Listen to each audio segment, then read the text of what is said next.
प्रिय विद्यार्थियों एवं मित्रों, नमस्कार। मोहन हिंदी वाटिका में आपका स्वागत है। आज हम आपके समक्ष शरणदाता कहानी लेकर उपस्थित हुआ हूँ, जिसके लेखक हैं सच्चिदानंद हीरानंद वात्स्यायन अज्ञे जी।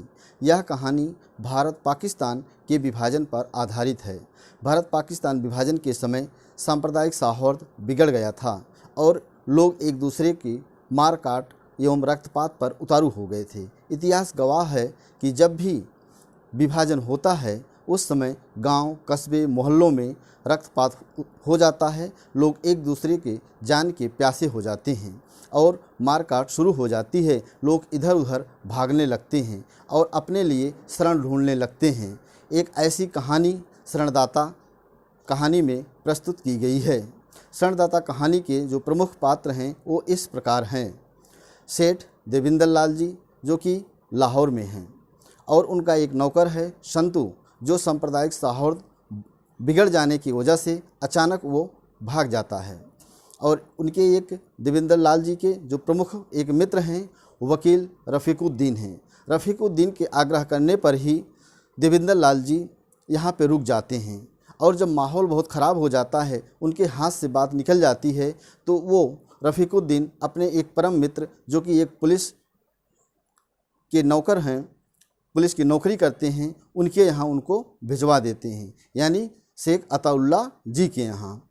शेख अताउल्लाह का एक बेटा है आमिद मियाँ, जो कि देविंदर लाल जी को खाना ले जाता है। और वो एक उनकी पुत्री जेबुन्निसा है, जिसे देविंदर लाल जी जेबू कहते हैं। एक शरण देता है और उसको कुछ दिन बाद निकाल देता है। दूसरा शरणार्थी उनको शरण देता है, जो कि शेख रफ़ीकुद्दीन का मित्र है शेख अताउल्लाह। शेख अताउल्लाह उसको खाने में जहर देता है और जहर के साथ एक संकेत भी दिया जाता है कि इस खाने में जहर है। एक ऐसी कहानी को लेकर उपस्थित हुआ हूँ। और इसका एक जो प्रमुख पात्र है वो बिलार है, जो कि देविंदर लाल के मित्रता करके उनके साथ रहता है। वो कहानी इस प्रकार है। ये हो नहीं सकता देविंदर लाल जी। रफ़ीकुद्दीन की आवाज़ में आग्रह था, करुणा था और एक चिंता भी थी। रफ़ीकुद्दीन के कहने पर सांप्रदायिक सौहार्द बिगड़ गया था भारत पाक विभाजन के समय में, और रफ़ीकुद्दीन के कहने पर देविंदर लाल जी रुक जाते हैं और दंगे होते रहते हैं। लोग मारकाट करते रहते हैं। हिंदू मुस्लिम, सिख मुस्लिम सांप्रदायिक दंगा फैल जाता है और इस प्रकार से पूरा माहौल ख़राब हो जाता है। देविंदर लाल जी, रफ़ीकुद्दीन दोनों आपस में देश के प्रति विचार करते हैं। एक एक व्यक्ति के बारे में सोचते हैं कि कैसे लोग भाग जा रहे हैं और अपनी जान बचाने के लिए। इस प्रकार से कहानी आगे बढ़ती है और जब बात हाथ से निकल जाती है, रफ़ीकुद्दीन कहते हैं अब यहाँ सुरक्षित नहीं रह सकते और मैं आपको जो है अपने मित्र, जो कि एक पुलिसकर्मी हैं, शेख अताउल्लाह के यहाँ भेज देता हूँ।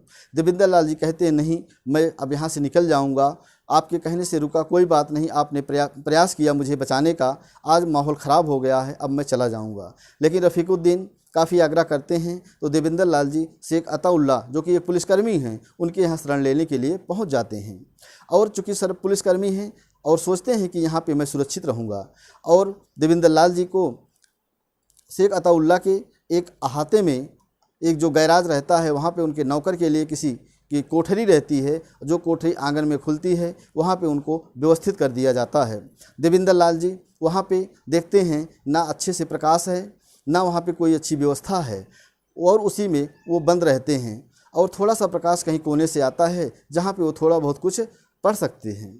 और वहाँ उस निर्जन स्थान में कोई नहीं है, केवल उनको एक बिलार, जो कि दीवार पे आके बैठती है, दिखाई देती है। उस बिलार से ये मित्रता कर लेते हैं, दोस्ती कर लेते हैं और सोचते हैं कि क्या माहौल हो गया है, लोग एक दूसरे के रक्त के प्यासे हो गए हैं। जहाँ प्रेम, स्नेह, सौहार्द था, वहाँ आज भय और आक्रांत जैसा माहौल बन गया है।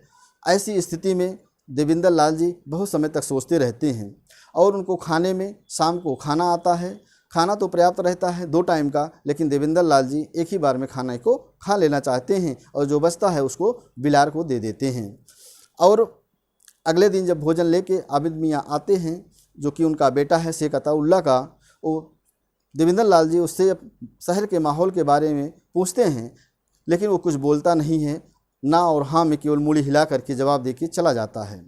अचानक एक दिन भोजन आता है और उस भोजन में मुसलमानी रोटी के स्थान पे हिंदू की फुल्की रोटी रखी रहती है। देवेंद्र लाल जी उस रोटी को पलटते हैं तो देखते हैं उसमें एक छोटा सा चिट मिलता है, एक चिट्ठी मिलती है। चूँकि उसको बहा देना चाहते हैं, लेकिन फिर अचानक वो सोचते हैं कि क्या इसमें लिखा होगा, और ऐसा सोच करके कोने में जा कर के पंजे पे खड़े हो करके थोड़े से प्रकाश में उसको देखते हैं तो उसमें लिखा रहता है, खाना संभाल को खाइएगा, यानी कुत्ते को खिलाकर खाइएगा। देवेंद्र लाल जी बहुत परेशान हो जाते हैं, सोचते हैं कि कुत्ता यहाँ कहाँ मिलेगा, और सोचते हैं कि चलो इस बिलार के ऊपर प्रयोग करते हैं। और उस बिलार को बुलाते हैं, पुचकारते हैं और कहते हैं, बेटा एक शरणार्थी हूँ मैं उनका शरणार्थी हूँ और आप मेरे अतिथि हो। वो जो मुझ पर प्रयोग करना चाहते हैं वही मैं आपके ऊपर करना चाहता हूँ। चूँकि उसमें खाने में जहर रहता है, अतः वो प्रयोग करते हैं उस बिलार के ऊपर। उस बिलार को बुलाते हैं, पुचकारते हैं और उसको खाना खिला देते हैं। बिलार थोड़ी देर में दर्द से कराहता हुआ दीवार पे जा कर के बैठ जाता है और थोड़ी देर में तड़प करके वो ख़त्म हो जाता है। देवेंद्र लाल जी सोचते हैं कि ये क्या हुआ। अचानक सब मामला समझ में आ जाता है। देवेंद्र लाल जी वहाँ से भाग निकलते हैं और वो जो चिट्ठी दी हुई थी वो उनकी बेटी शेख अताउल्लाह की जेबुन्निसा ने दी थी। जेबुन्निसा ने उनको संकेत कर दिया था कि अब्बू ने इसमें खाने में जहर मिला दिया है। इस प्रकार से 2 महीने के बाद जब रेडियो प्रसारण पर देवेंद्र लाल जी अपने पते को और अपने पते पे लोगों को आने के लिए रेडियो पर प्रसारण करवाते हैं तो उनको उनका पता जेबुन्निसा को मिल जाता है और जेबुन्निसा एक लेटर लिखती है, पत्र लिखती है देवेंद्र लाल जी को, आप खैरियत से होंगे, मेरे अब्बू ने जो आपके साथ किया वो अच्छा नहीं किया, मैं उसके लिए माफ़ी मांगती हूँ। और आगे लिखती है कि आप इंसानियत के नाते किसी अल्पसंख्यक को शरण दे दीजिएगा, बचा लीजिएगा। अब मैं आपके ऊपर कोई एहसान नहीं करती हूँ, एक इंसानियत के नाते एक फ़र्ज़ बनता है। इस तरह से वो चिट्ठी पाते हैं। देवेंद्र लाल जी के अंदर उस तरह के तमाम दृश्य सामने आ जाते हैं जो उनके सामने से गुजर चुके हैं, जैसे कि बिलार का तड़प करके मर जाना, भोजन में जहर होना, और देवेंद्र लाल जी इस तरह से सोचते हैं कि ये सब क्या, और उस चिट्ठी को गोली बना करके उड़ा देते हैं। इस तरह से कहानी में यह दिखाया गया है कि जब सांप्रदायिक सौहार्द बिगड़ जाता है तो आपस में लोग जो भाईचारा से रहते हैं उनके अंदर संवेदना, करुणा, दया का भाव खत्म हो जाता है, और जिसके अंदर थोड़ा बहुत संवेदना, करुणा, दया रहती है उसकी सुनवाई ऐसे सांप्रदायिक माहौल में नहीं होती है। देवेंद्र लाल जी ने इस कहानी में यह बताने का प्रयास किया, खुद से सोचा कि आखिर अच्छे की वजह से लोग अपना माहौल ख़राब कर देते हैं, क्योंकि अच्छे लोग बोलते नहीं हैं और बुरे लोग तभी हावी हो जाते हैं। यहाँ पे अज्ञे जी ने यह दिखाने का प्रयास किया है कि जब भी सांप्रदायिक माहौल ख़राब होता है, कोई विभाजन होता है, तो ऐसे में लोग आपस में माहौल सौहार्द नहीं बनाते हैं, बल्कि एक दूसरे की जान लेने पर तुल जाते हैं, और जब उसमें प्रशासन और कुछ सामाजिक अराजक तत्व भी शामिल हो जाते हैं। एक ऐसी करुण और विडंबना की कहानी है शरणदाता। एक शरण देता है और कुछ समय बाद उसे निकाल देता है घर से, और फिर उसका मित्र उसे शरण देता है और फिर वो उसके खाने में जहर दे देता है, और उसके साथ भी कोई एक संकेत दे देता है कि खाने में जहर मिला हुआ। इस तरह से ये कहानी समाप्त होती है। आज हम इस कहानी का समापन करते हैं। धन्यवाद।